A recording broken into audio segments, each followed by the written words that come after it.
concern that I've got, the thing that keeps me up at night is worried about what happens with these families between once they leave the elementary and they're in middle school and they go to high school and you know how you know I'm just concerned that we need to try and do something to keep them connected.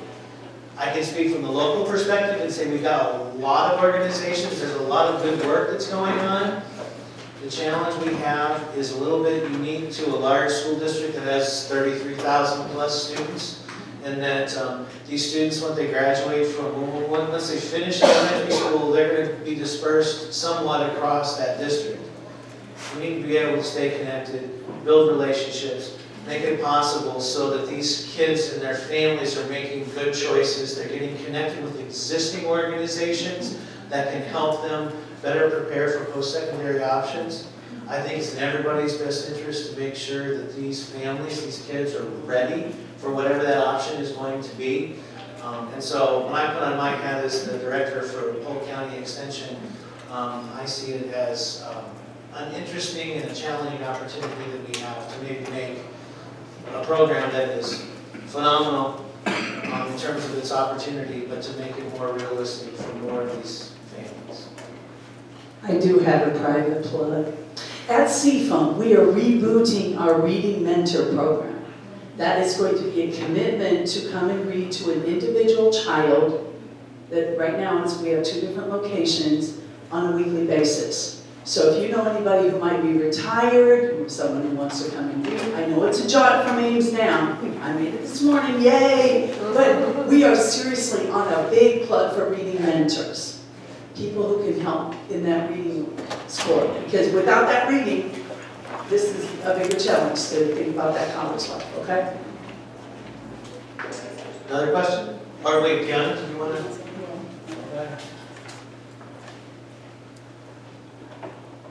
Okay, again, Community Alliance members, raise your hands, please.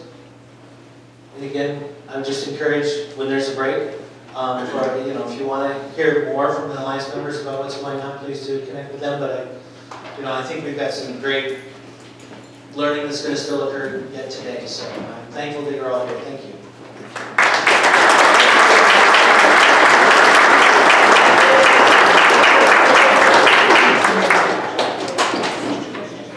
All right, sticking in the community and staying, and the reason for this program, we're going to hear from people in the schools themselves. And our first person to hear from today is Kisha Barnes, who is the principal at King Elementary School.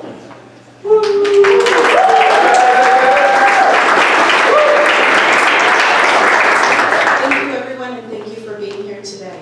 Iowa State, the ISU for You Promise, is quite meaningful for the King community, the King and Moulton community, for lots of different reasons. From a student perspective, being able to engage in content with people in the College of Design or the College of Education, or the many colleges in which their K-5 experience allows them to have these meaningful experiences in content, but also allows them to forecast who they could be, what they could be, how they could influence their world and their neighborhood in a way that is very concrete and tangible and meaningful to them.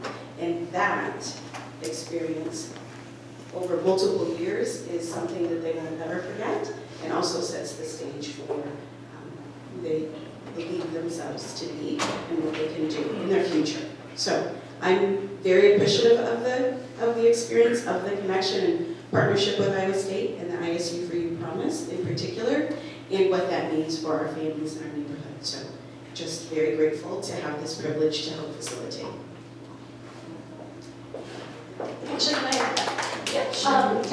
Would you mind answering any questions if there's anybody out there? Or, Sure, go ahead. You know what? I'll do that after. Do you want me to just come off? Yeah. Yes. Thank you. I'll introduce you now. Eddie McCulley, who's the principal at Moulton.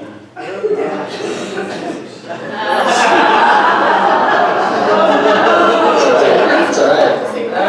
Mary, did you see that? We actually need a good feng shui, balanced team. No, it's good, because we got Moulton over here. And we would balance each other out really well. Let's do questions first, and then I'll talk. if you want to do that. You know what I mean? If anybody has questions, we're going to do questions first. And then I can talk. Okay, we'll both. You can put the next slide. Does anybody have any question? Like, I guess my name is McCulley. I'm a principal at Moulton, obviously. It's my 3rd year, so this is the 3rd time I've been here. 2nd time I've actually gotten to speak. And so I'm really excited about the partnership and the alliance, and I see a lot of faces out there that are very committed to our kids, and I appreciate the effort and the love and the concern and just the work that we're doing. So I have more to say, but do you want to have questions first, or you want to just talk? Talk? Okay. I'll talk a little bit about Moulton. I want to say this. So what my goal is we had Derek and Summerly, and I see Harry here, and these kids, they seem like outliers. They seem like outliers, and they are not the outlier. They're all special, but they're not. Like Harry knows I love him. He's not special. He's a great kid. He's an amazing kid. But all of my kids are great kids. All of my kids are amazing kids. They should not be an outlier. That when a kid isn't here, that should be the outlier. Like, so I need to change the narrative for our building, for our neighborhood. The narrative is, that's the norm. That is the norm. Not, oh, you're so special, Harry. Thank you so much for being here. You know what I mean? Like, why are we so surprised? Why are we so surprised? It's our implicit bias that we're surprised that these kids are standing up here and they're rocking it. Why are we so surprised? Our kids, not these kids. Yeah, our kids. I meant literally these two. So yeah, I get it. Thank you. This is why we work so well together. And I receive it in love, 100%.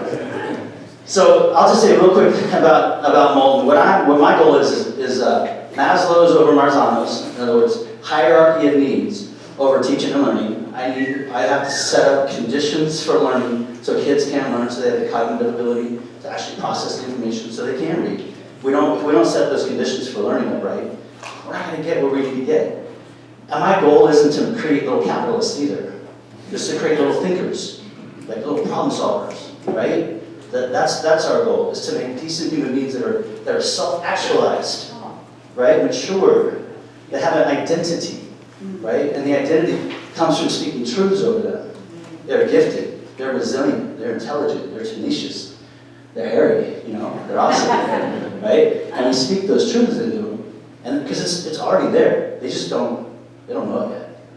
And so my goal, and I'm a little anxious and a little nervous, is to continue to develop their identity, like who they are, like build on that wonderful mosaic of who they are as people, and let it come out, that self-expression. So we're turning art school, and we're figuring out what that means.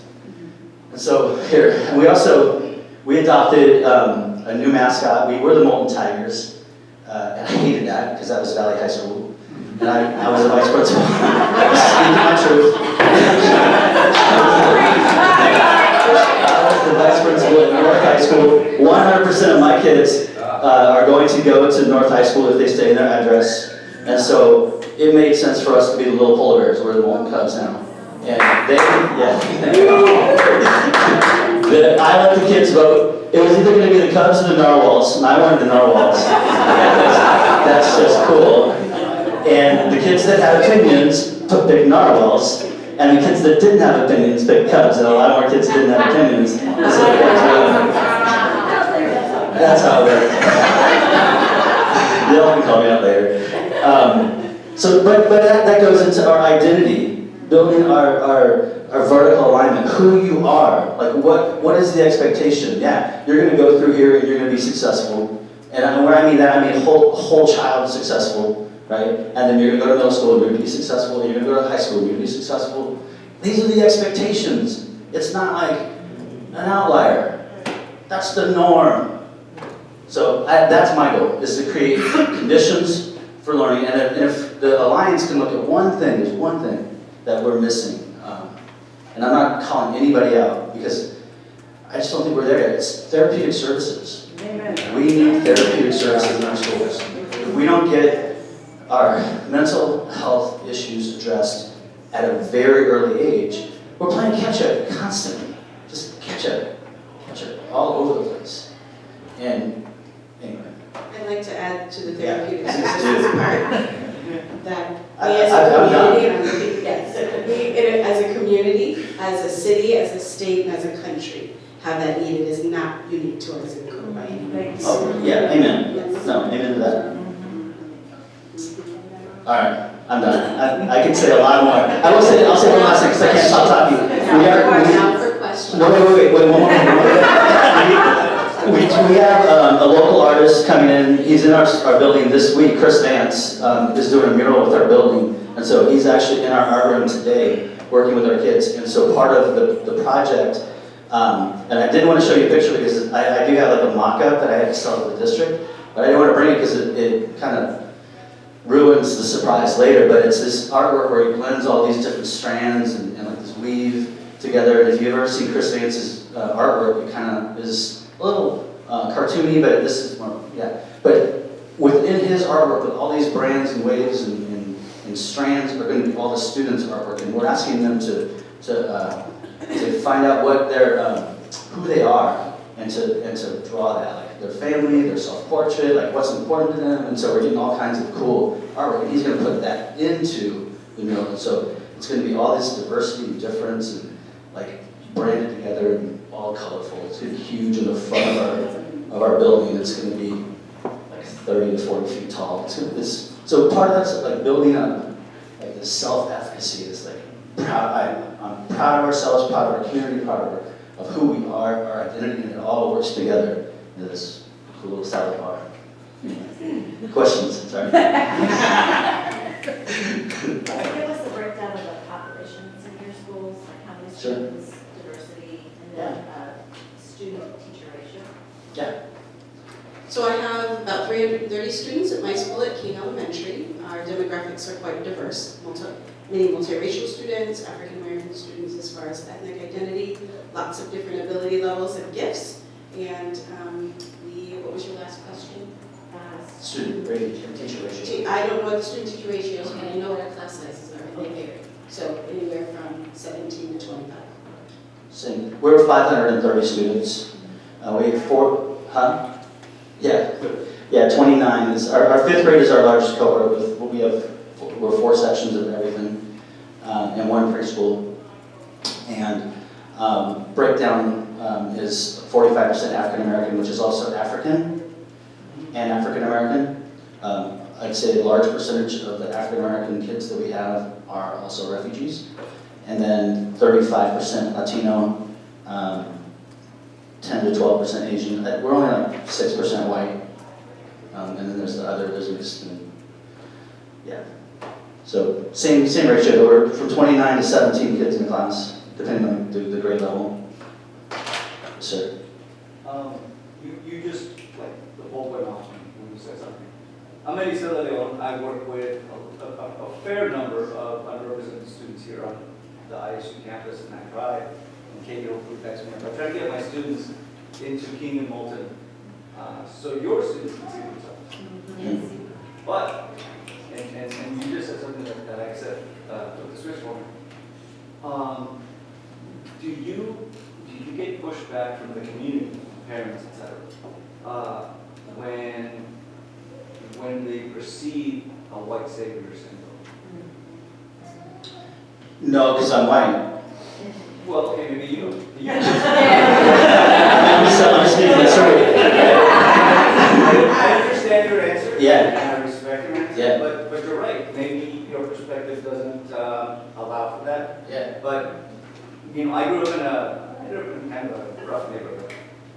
Me too. And we didn't want people to say this. Yeah, no, and I've been very mindful about, I am not there to save our kids Right. at all. Like I've been very, I don't need to. like if you, and I have it posted above our cafeteria, if you have come here to save me and your liberation is not tied up with mine, keep walking. Like I don't need you. So that's posted above my cafeteria. So like I am not in the martyr business. I mean, I want to speak truth in life, but our kids are already amazing. Like, and so I think I think when people get to know who I am and then get to know our teachers, it's not as, and I'm not saying that we don't have that issue. You know, But when I bring students to your community, I mean, yes, maybe a disproportionate number are underrepresented, but I'm still bringing in, and I can't avoid it, it's 33,000 students and 2,000 of them are not white. I'm going to bring a large number of white students, majority students. Yeah, so as far as the white savior complex and perceptions of that by families and community at large, not as much as concerns for conditions as is Iowa State ready for our babies, is really the question, less so about the savior complex. Like most families and people in the community see it as a great opportunity for kids, but do then question how is the university prepped and ready socially, emotionally, academically, for our kids in that way, especially with what's, well, that's really not unique to Iowa State, with the racial concerns. like, do I sacrifice my kids to a system that I don't trust or not? So, as far as racial identity, and those are the questions that create, yes. Other questions for Eddie or myself? Kisha, you mentioned gifted students, and I'm wondering about identification of talented and gifted students in either or both of your schools, and what support they have in the school or in the school system in one of the schools. So that's a good question. When I refer to gifted students, I do mean technically by our archaic system that currently exists and how we identify students who are gifted, because all of our babies are gifted. And I know that sounds like a It's not 2020 semantics. new age It's not semantics. thing, but it truly is It's the truth. the truth. Yeah. For the work that we do with our anti-racist and abolitionist teaching in our schools.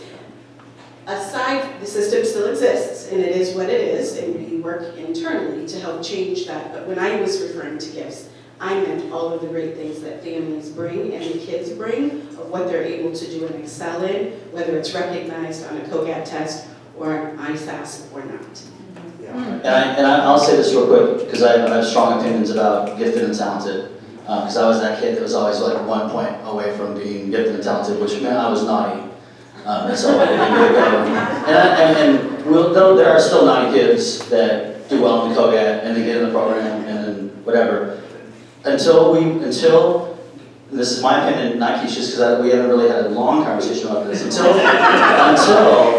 our gifted and talented resources are supporting the task and not necessarily the kid. In other words, that we give all kids the opportunity to a level 4 higher cognitive level of thinking and processing. We give them all access to that thought, to that task. Then we're not serving our kids. When we just give this little pool of kids that do really good at school and test well, and they get to think cognitively like deeper than the other kids. No. You need to be a consultant to the task, not to this group of kids that do tests well. So that's my heart. That's what I'm at. We're so far away from that. I can stand for some of that. We agree. I got it. You got a question, sir? I want to build off of Alexander's question and ask, what are some of the things that you mentioned, families wanting to know, like, are we ready for their babies to come to the campus?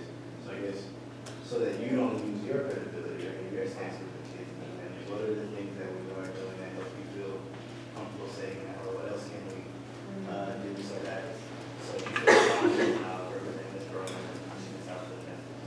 Yeah, so that is a good question. There's lots of layers to it. In what currently exists for support when students arrive, it is welcoming and there are connections. What is the Apex. Yeah, right. Apex and that program that they have a mentor who is here and to help them navigate the system and the culture, because college is its own culture.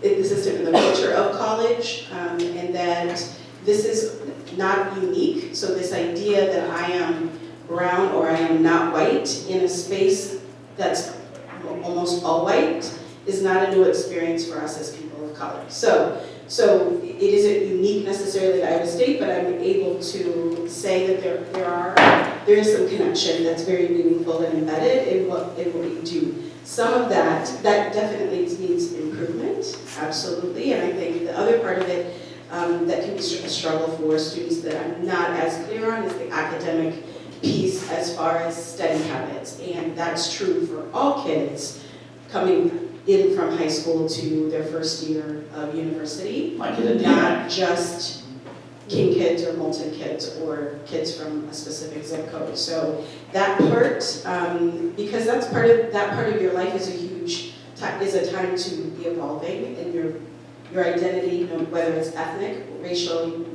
based, or what have you. So the APEX program, definitely there's some bolstering that needs to happen, absolutely, but also that culture of college is also a different culture that I don't know that we have not had yet. We have not figured out how to articulate that and make sure students are successful and monitor that. So opportunities.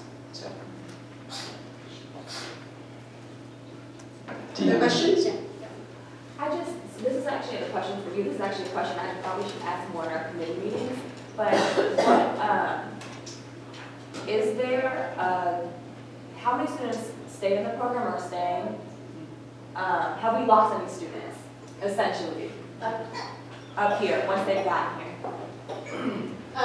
13 enrolled in the program as first years last year, I believe it was, and of those 13, 12 of them took the ISU Free Promise Funds. One of them chose Science Bound instead.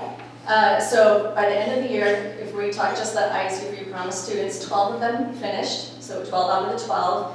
And then this past fall, 10 started. One of the students of the 12 chose a different career path. He decided that he wanted to go to DMAC and go into to become a paramedic. And then the other one, unfortunately, was killed in the car accident this summer. So 10 out of, I mean, to have a student who is still going to post-secondary training. That's really strong. Yeah. And it was Robert Nishimwe that left, right? The 13th? You would have been 14, yeah. Oh,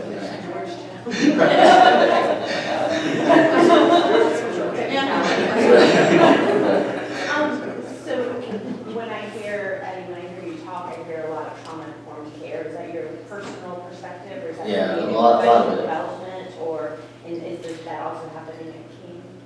Well, I mean, so yes and no. I mean, I think it is trauma-informed care, but there's, last year we did a book study as a building. It was the culturally responsive teaching in the brain, and it was talking about like how to be culturally responsive and also understanding like where you know when kids the amygdala gets hijacked and like that all shuts down, and you know, and then what came out of that for me was we have to be aware of our trauma and our health as adults to create safe and healthy spaces. So this year we've been dealing with emotional resiliency. It's a book by Elena Aguilar called Onward. And so we've gone through this almost like therapeutic, very therapeutic book as a staff of just like having us be healthy. And then so we can create healthy spaces for our kids. And then we have several social emotional curriculums that we've been putting together, like Second Step and Acting Right. It's Focus 5. It's a self-regulation kind of practice, and teachers can speak to it better than I can. So is that work, I think your question was, is that happening at King? No. The reason is because those are, to me, those are ways of, and needed, but not before kids can read and math. And so, and how do we know, right? So how do you know what a child's experience is and what they need as a professional who is not trained necessarily to address those issues? It is far more traumatic statistically for kids to leave school not able to do math and not able to read on grade level than for their future, of which we have some control over. I don't have as much control. So the focus right now is on teaching and learning to make sure kids have access to what they need to have access for their grade level to be successful, And we can build and will build to that, but we are at a different place in development of what teaching and learning and what conditions for learning looks like at King versus Moulton. So they've been at this a little bit longer than us. So it's the basis of what does it feel like to be in my classroom? Who am I in this space? What do we do together collectively as a community is far more important for us right now. And there also is some, quite a bit so schools who are ready for that type of work in a really deep and meaningful way have the other in place. Because that also is, that's primary trauma in and of itself. That's why Kisha and I work well together. Like, it's really, because we're doing a lot of the same academic intentionality too. It's like, it's the curriculum, the resources, the professional development is pretty similar. Other questions? Because I do believe We have some other people to hear from Okay. today. yes. Thank you.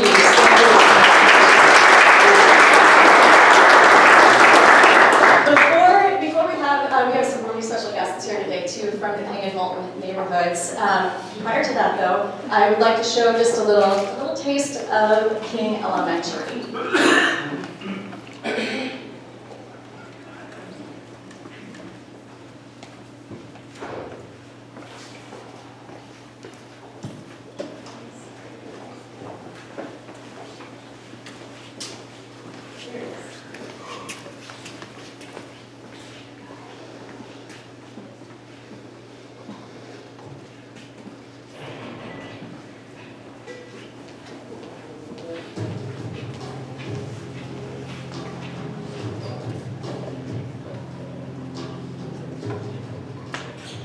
You must have, as a basic principle, the determination to achieve excellence in your various fields of endeavor. You're going to be deciding as the days and the years unfold what you will do in life, what your life's work will be. Once you discover what it will be, set out to do it, and to do it well.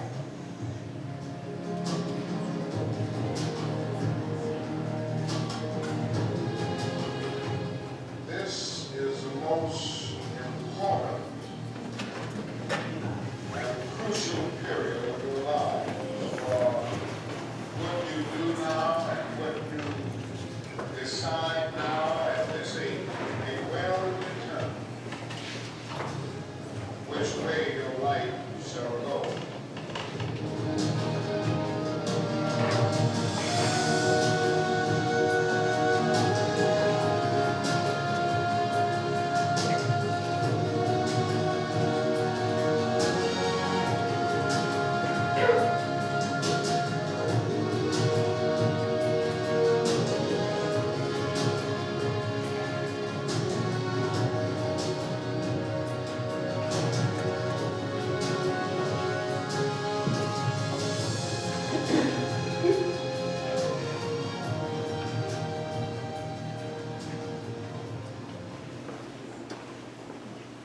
I would like to thank Al Perez, founder and faculty.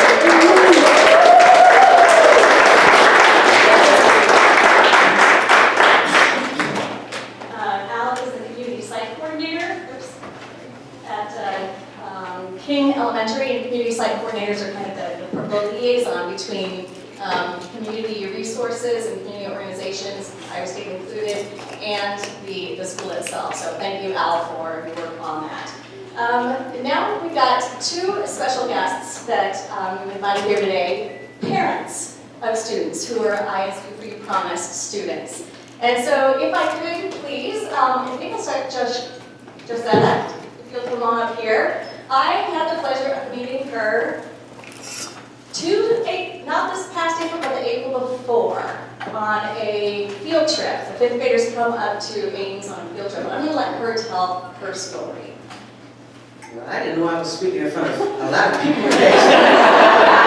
And I'm not a people person, so thanks, Al. He didn't tell me this many people was in here until I walked past and I said, is that the place? He said, yes. I said, Al, you didn't tell me I was speaking in front of a lot of people. He said, you'll be fine, so bear with me. I have two that already went, they are in middle school now. They both elementary school in Moulton. So they had a chance to go to both schools. I have a 12-year-old and a 13-year-old. They both had the pleasure of going to Moulton, and then they switched over to King, being that we switched addresses. So my first experience was 3 years ago was my first experience coming here with my 13-year-old son. His name is Jeremy Camp, and I got the pleasure of meeting her for the first time 2 years ago when I brought my 12-year-old on his field trip. So when I got here, I didn't know that they had a program actually for that. Growing up, I grew up in a home of 10 kids with one mom, and she only could afford to send one of us to college, and that was my oldest sister. And for ISU to be able to have a program for our kids, which I mean, and I'm biracial. I'm African American, Hispanic, and I'm Caucasian and Indian. So when I speak to my kids, I let them know about all nationalities and that they matter. Because where we're from, a lot of kids feel like they don't matter, and they do. So this program, when I explain to my kids, my family comes from down south. My grandmother, she died not learning how to read and write. She's from Louisiana. So we take school very seriously in my household, with me and Dad. So we tell our kids, they say, well, Mom, we gotta go to ISU. I tell them, there's a lot of kids that don't get an opportunity to go to college. And I was one of them. This is what I told my kids. I was one of them. Well, Mom, why didn't you go? I was raised by a single mom, which kids don't understand. Thank you. I'm gonna get you out. You better not show this to nobody. So I explained to my kids how important it is. So I had to explain to them about my grandmother and her situation because they were, falling off to the side, they were trouble in school. And when I heard about the program and the tuition base, I said, well, I had to learn a little bit more. So I started going on the field trips to like everywhere that the kids went. I was like, they went on all the field trips. All the kids know me at the school. So, and they always ask, is she going on the field trip? If I can make it, I go. So I explained to my kids when we came down, they thought it was fun. Just when we did the treasure hunt when we came, I said, well, it's not all about the fun. Oh, the swimming pool is this. I said, well, you have to get good grades. My son, he's an athlete. He likes football, basketball. He's really good at it. But like I tell him, you have to get good grades. They're not going to let you play. So this program, when I met her 2 years ago, she made me cry too. And I was explaining to her how good the program is because me and Dad, I have 4 boys. That's my last son there. And he's going to eventually be at ISU too, I hope. And so I tell my kids that me and Dad can't afford to send all you guys to college. So we're going to need you guys' help to help us get you there. And I tell my kids like this, if I got to sit with you until the last day of high school for you to graduate, you're going to college. So this program here, it really helps the people in my community because where I'm from, we can't afford a lot. And it helps us out to know that we have an outlet when it's time for the kids to actually go into college, that we actually have somebody that's